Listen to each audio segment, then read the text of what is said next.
Good morning, dear students of 19th century theater, 19th century drama. Today we are going to discuss the final act of Ghosts by Henrik Ibsen. First of all, as usual, we'll discuss, tell you about the summary of this act, and then followed by a brief commentary.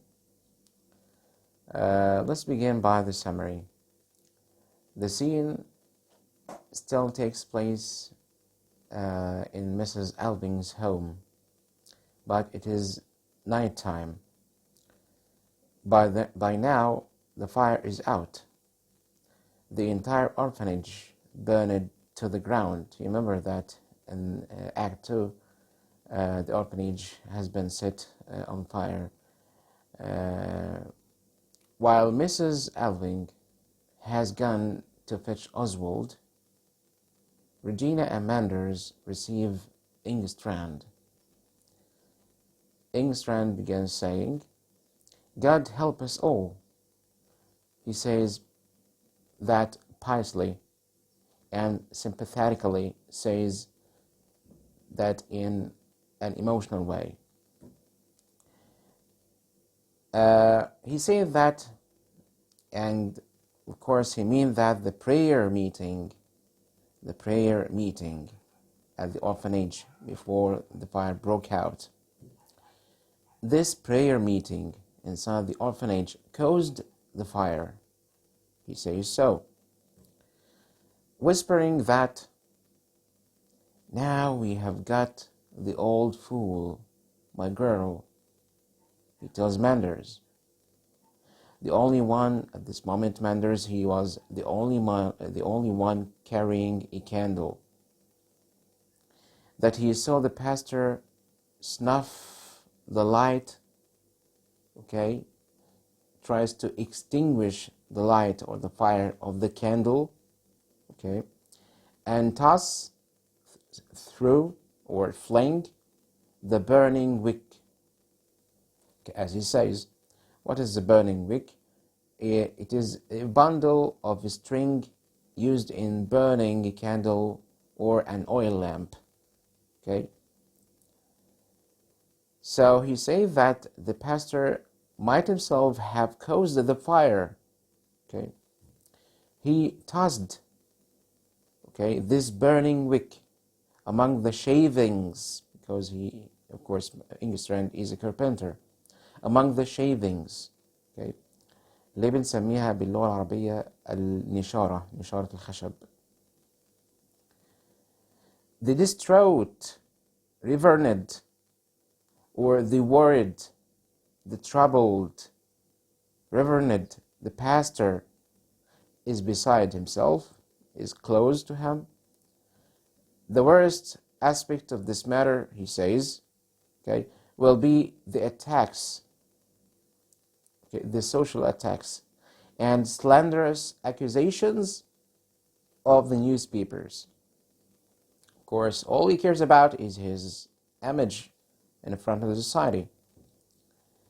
But this time, Mrs. Alving has returned because she had just gone to bring her son. Now she's back. At this moment she returns. She considers the fire merely as a business loss. As to the property and the remaining capital in the bank, Manders uses it as he likes. So she decides to leave the money in the bank as it is, the capital of this small project, the orphanage, which will be run or administrated by Manders as he likes. He thinks he may still turn the estate into, as he says, and I quote, some useful community enterprise. And Engstrand is hopeful for his support of the seaman's home. okay, that he might use some part of the money, the capital in the bank for his own seaman's home. Okay, gloomily or melancholy, Manders answers that he must first await the published results of the inquiry made after the firing of, or the fire up of the orphanage. Results into, or of the inquiry into the cause of the fire, offering himself as an angel of salvation. Okay, Engstrand draws himself, okay, depicts himself as an angel of salvation. How ironic. Engstrand says he will himself answer the charge. Okay, he will take it upon himself. He's going to say, I did it. Manders eagerly grasps his hand, okay, affectionately, and says, you are one in 1,000. You are one in 1,000, Engstrand. You shall have assistance in the matter of your sailor's home. You will give him some money, some assistance, okay, to establish his own home by the sea for seamen. You may rely on me in that. He's going to assist him as long as he takes care of the public image, okay, of this place or of himself, okay, in the society. Engstrand and Manders prepare to leave together, announcing to Mrs. Alving that his enterprise shall be called the Alving Home. Okay, the new enterprise of Manders, which Manders intends to do or to begin working on, is the Alving Home, Mr. Alving's home.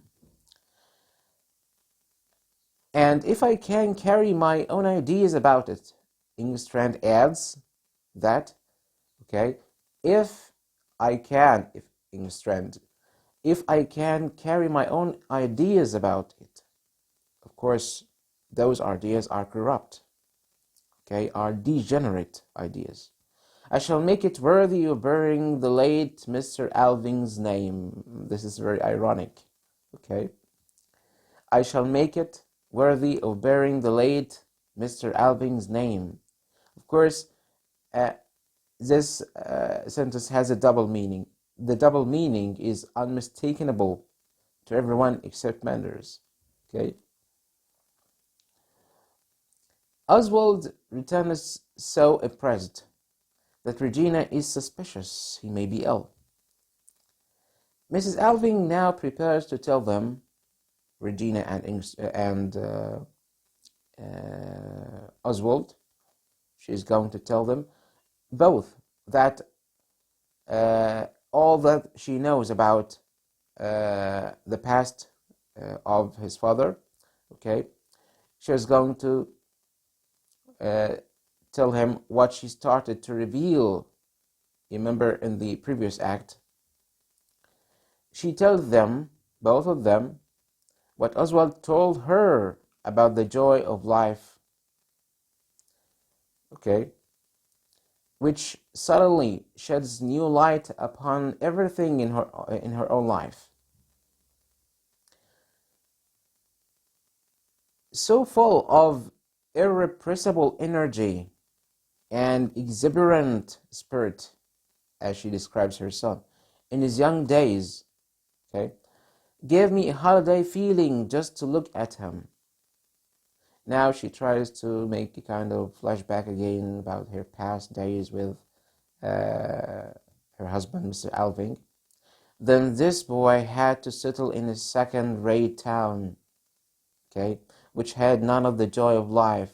She means this town, this Norwegian town, okay, where is no joy of life at all, not like France, unlike France. to offer him but only dissipations, indulgences, immoral actions, immoral deeds. Okay? She says, he had to come out here and live an aimless life in Norway. He had only an official post.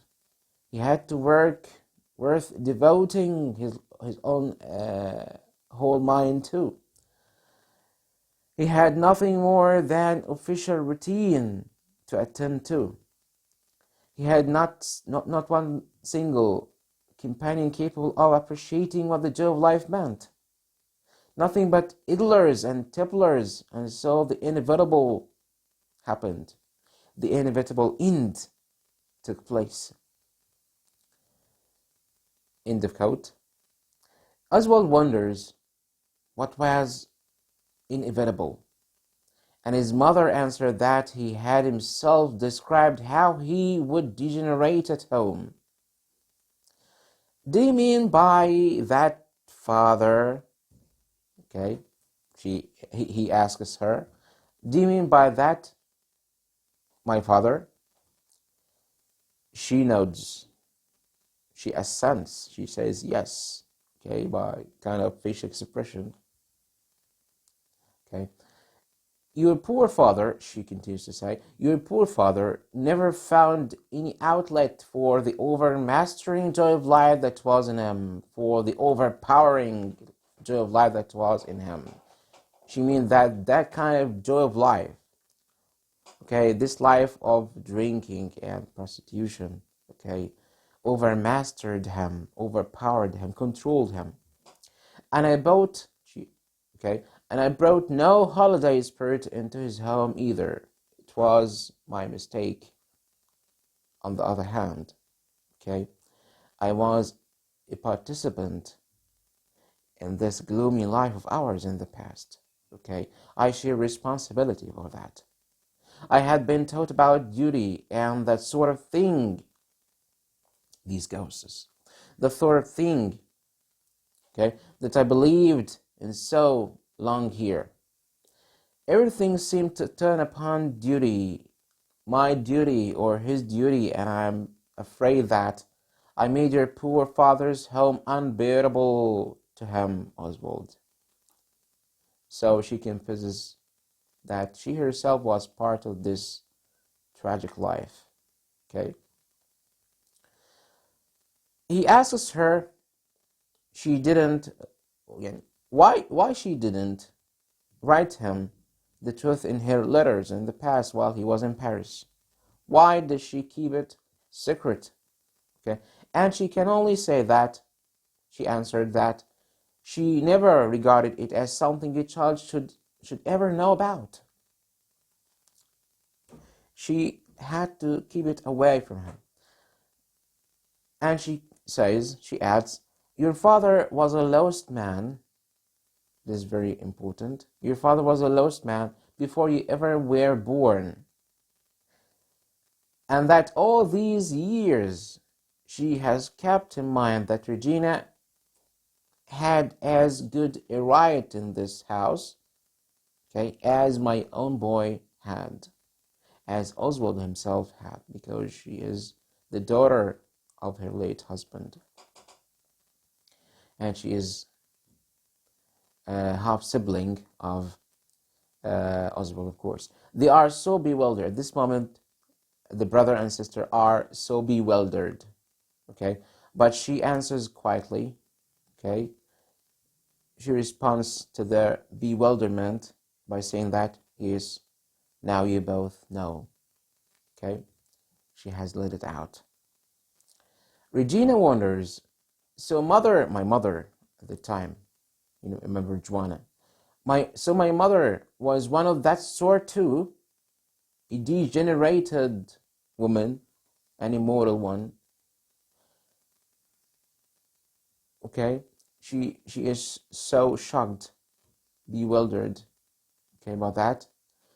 So she announces her desire to leave them to make good use of her youth, to make good use of the joy of life. before it is wasted, before her life, her youth is wasted. Okay. However, she doesn't wish to spend her life looking after a cripple. She means, of course, Oswald. He's so sick. Okay. A cripple or a bedridden, okay, or a bedridden person like Oswald, because I have the joy of life in me too. Okay. What was your answer? I have the joy of life in me too. I want to live my life. Okay. I want to do the same. For the first time she announced that. For the first time she changed her mind. Okay. Her moral codes have changed at this moment. I have the joy of life in me too, Mrs. Alving. From now on she shall make her home in the Alving home, in the Seaman's home. She's going to join her father in that home, in that kind of work, that kind of immortal work. Okay? Because as I've told you, her moral codes have changed. Her belief in the ideals of the society, okay, has broken. Okay? Now she got new ideals, new codes of life. She leaves, and of course Oswald and her son, Oswald and his mother are alone on the stage. Oswald says, let us have a little chat together, beckoning her to sit beside him, urging her to sit down.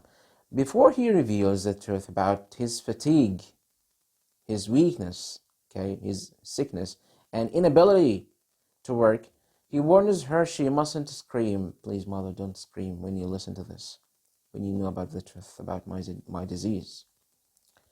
The illness itself is hereditary, inherited. It is genetic, inborn, he continues to say. And it lies here, as he says, it lies here, touching his forehead, waiting. The illness, the sickness, okay, the disease is lying here, waiting to attack at any moment. At any moment, it may break out, as he says. She utters a cry, she begins to cry. At the time, he had a furious attack in Paris because of that sickness. Okay, Oswald goes on to say, okay, he repeats or he retells her something of his past regarding this illness while he was in Paris. The doctor told him he would never recover from another one. He would never recover from another attack. He had one in Paris, and now he can't bear to go through another attack. The disease is a lingering one, is a lasting one. The doctor likened it to a softening of the brain. Okay, the doctor diagnosed his disease as a softening of the brain, a kind of cancer or something. Showing his mother a dozen Morphia tablets. He shows to his mother a dozen of Morphia tablets. Of course, Morphia is another name for morphine. And both Morphia and morphine come from the name of Morpheus, by the way. Morpheus. He is the ancient god of sleep and dreams. Okay, it is very symbolic. Okay, for relieving pain. Oswald says he needed Regina's strength and courage to administer this last helping hand, to give him, when the attack begins, the attack of the disease begins for a second time, he needed her to stand by himself, to give him the medicine, the morphine or the morphia. But now she's gone. Now that Regina is gone, however, his mother must swear that she will give them these tablets, okay, herself, when it is necessary, when time comes. Miss Alving screams and tries to dash out for the doctor, to run out to ask the doctor, okay. But Oswald reaches the door, Okay, goes before her, rushes out before her, and reaches for the door and locks it. Okay, closes it so well. Have you a mother's heart and can bear to see me suffering this unspeakable terror? He tells her. He wonders. Okay, have you a mother's heart in you and can bear to see me suffering this unspeakable terror, unspeakable pain? He cries out. Trying to control herself at this moment, Miss Alving trembles violently. Okay. Here is my hand, and that she says. She swears to help him when the moment comes. Daylight is breaking at this moment. Daylight is breaking. Oswald is seated quietly in an armchair near the lamp. Cautiously bending over him, so close to him. Miss Alving straightens up. Okay, relieved by saying that it has only been a dreadful fancy of yours, Oswald. She chatters, she gossips. But now you will get some rest, at home with your own mother, my darling boy. There now, the attack is over. You see how easily it passed off? And look, Oswald, what a lovely day we are going to have. Daylight is breaking, of course. Now you will be able to see your home probably. She means in a new light, in the light of truth, because it is the dawn of truth in this household. She rises and puts out the lamp. She extinguishes the light, okay? And the sunrise outside, of course, the sunrise, remember that it refers to truth. It symbolizes the truth. The glaciers and peaks in the distance are submerged in bright morning light. It is morning. It is very clear. No mist. Okay? No raining. It's all clear. Clear light. Clear morning. Sunrise. Okay? The truth has been revealed. Oswald, with his back toward the window, watching this beautiful scene outside, suddenly speaks. Mother, give me the sun. Mother, give me the sun. But the sun has already begun to rise. The sun has already begun to rise. Regarding him with amazement, she is so amazed, astonished. She trembles. What did you say? But he repeats, the sun, give me the sun. Of course, he means that the sun, or the writer means that the sun is too late. The truth is now too late. Okay? For both of them, by the way. For both Oswald and his mother, Miss Alving. She screams his name, Oswald. As before, he only says, he repeats, keeps on repeating, the sun, the sun. And she says, never, please God, never. Okay? She doesn't want to see her own child dying. Then, passing her hands over his coat, she says, I can't bear it. Okay? The packet of bells. She starts searching for the packet of bells in his clothes, in his jacket, his coat. Where has he got it? Then she cries, no, no, no. Yes, no, no. She's so confused, she doesn't know whether to administer that medicine or not. Okay.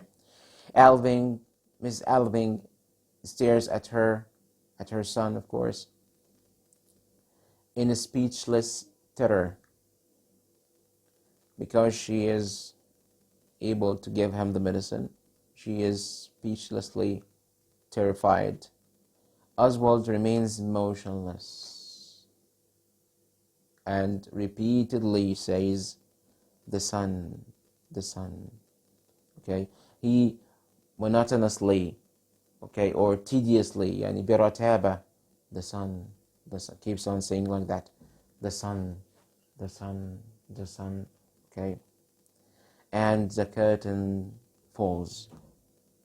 Of course, either he has died or he turned cripple or something like that. Okay, the writer never tells us, frankly, what happened to him exactly. Let's comment on that. You know that as in a Greek tragedy, a classical Greek tragedy, here in this play, the protagonist's tragic flow, السقطة الدرامية للبطل, involves not only himself or herself, but his or her children as well. Of course, we are talking here about Miss Alving as a protagonist. Okay, so she brings a catastrophe not only upon herself, but upon her child. Okay, of course, as a consequence of her guilt. Okay, in this act, Miss Alving receives the full penalty for her guilt of substituting a sense of duty for the joy of life. Her submission to traditional social standards destroys the creative mind of her artist son, of Oswald, and similarly destroys Regina's blooming womanhood. She destroys her moral codes, okay, her beliefs in the society. The ghosts of heredity reappear as Oswald succumbs to this disease, okay, and as Regina goes to find her future in a brothel, in this prostitution house. Miss Alving can only Mrs. Alving can only administer the final mortal dose of morphine to complete the destruction of her son Oswald. And this kind of destruction she had so unwillingly begun from long ago. With a dramatic flourish, okay, Ibsen here uses the environment, the backdrop of the stage, the environment, as an ironic symbol to underscore this tragedy. How? As the dawn breaks over a spectacular mountain landscape, Oswald is pushed into the endless darkness of his everlasting fate. The long-awaited sunshine, the sunshine he has long awaited for, so badly needed by Oswald to continue his painting, arrives, but only to illuminate his catastrophe, his catastrophic end. Likewise, the light of the truth has come too late for Mrs. Alving as well. Okay? It has come too late to avoid the consequences of her lifelong deceit, lifelong lies. This is the end of Act 1 as a summary and a commentary. See you, dear students, next lecture, inshallah.